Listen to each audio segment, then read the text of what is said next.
Hello Scapers, 9HP here, and today on November 13th, just a little under 4 years of Sinkholes, I am finally getting 200M Dungeoneering XP, and yes, this was completely from doing only daily Sinkholes. And as you can see here, on my journey to 200M Dungeoneering, I obtained an astonishing 6.8 million Dungeoneering tokens, which, as you can see, I am trading in 1 million at a time to break my record by obtaining about 7 million XP in a single day.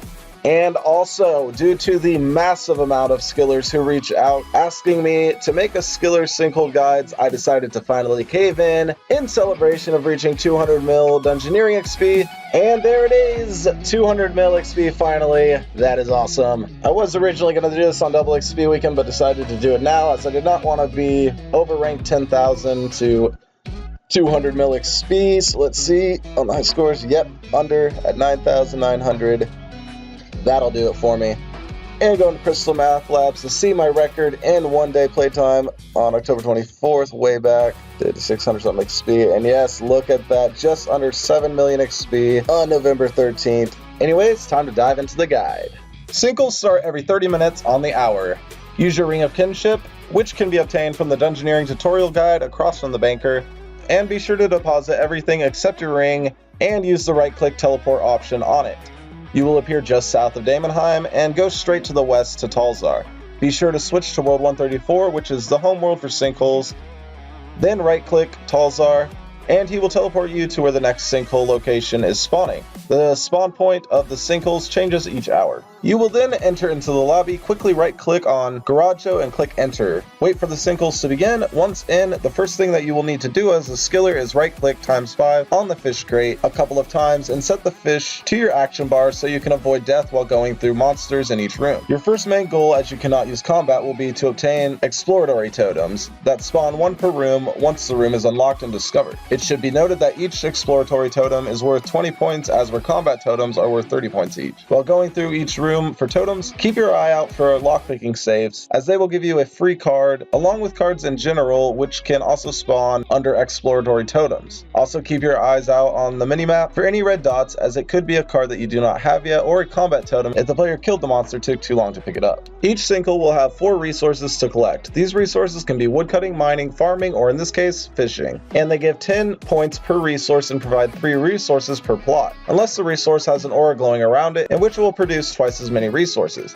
Remember where these aura resources are, as they will be your best bet at not getting last place. Use the minimap to find out where the banks are located until you memorize the layout, or use your lodestone to get back to the starting room to turn in your resources and totems for points before other players do. When one objective is full, it will show a checkmark next to it, and points can no longer be gained in that category. Once all objectives are filled or 7 minutes have gone by, the game is over and you will be moved to the prize room to play with the cards you have collected. There are a total of 11 cards, and you can have up to 5 cards by the end of the match. Be sure to delete any duplicates. As a skiller, we tend to get on average 3rd to 5th place, so your main goal for being most effective with the cards and your prizes is to simply not be in last place by the end of the game, as the person in 5th is most vulnerable to having their cards stolen. Cards are the critical element of the treasure room, as they determine each player's reward at the end of the game. There are 5 possible rewards: a huge, large, medium, and small lamp, or Dungeoneering tokens. The XP gained from the lamps fluctuates based on a player's Dungeoneering level. The huge lamp will always start in the treasure box of the first ranked player, and the other treasure box prizes are randomly arranged amongst the remaining 4 players. Then, starting from last place to first place, players will each have their turn to place one of their cards to best sway the outcome of the reward they want. We will go over the tactics for this, but first we must learn what all 11 cards do.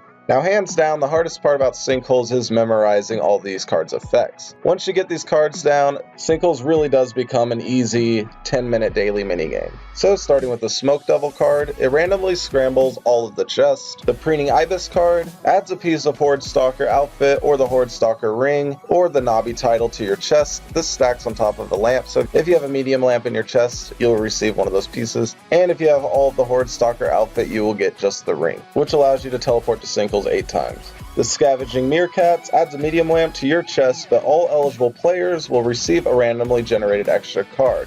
If 5 cards are already in possession, no extra card will be received. This card is very useful, as if let's say you had a medium lamp, it would give you 2 medium lamps, but it also makes players a lot more likely to steal your cards. So always be sure, right when you get into the treasure room, to ask players if they have clone or meerkats. As if they have a clone, they can simply copy your chest, and if they have meerkats, they're probably going to be doing alright themselves. This is a tactic that I use literally every time, and I honestly suggest everyone does it. And while everyone is not always honest about their cards, for the most part, it's really going to help you know what card to best place for that scenario.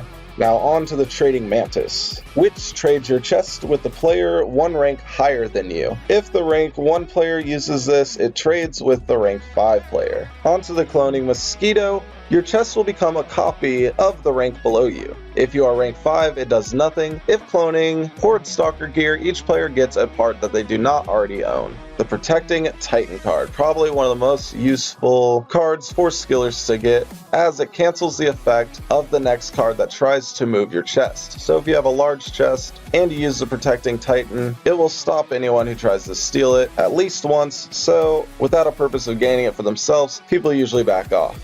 In the case of the Smoke Devil card, this stops all chests from moving. The Thieving Locust. Probably the most despised card for skillers, especially when you get ranked 5th, as it trades your chest with the player ranked last, and it's useless for the 5th place player if they try to use it. The Whimsical Bunyip will randomly generate one of the other 10 cards and play it, also known as the Wild card. The Consistent Yak is probably another favorites for skillers, as no matter what reward you have in your chest at the end of the game, you will receive a medium lamp, guaranteed. So always a good card to have. The Reversing Phoenix returns all chests to the state they were in before the last card was played. This can be very useful, obviously somebody steals your card, or just did something you didn't like.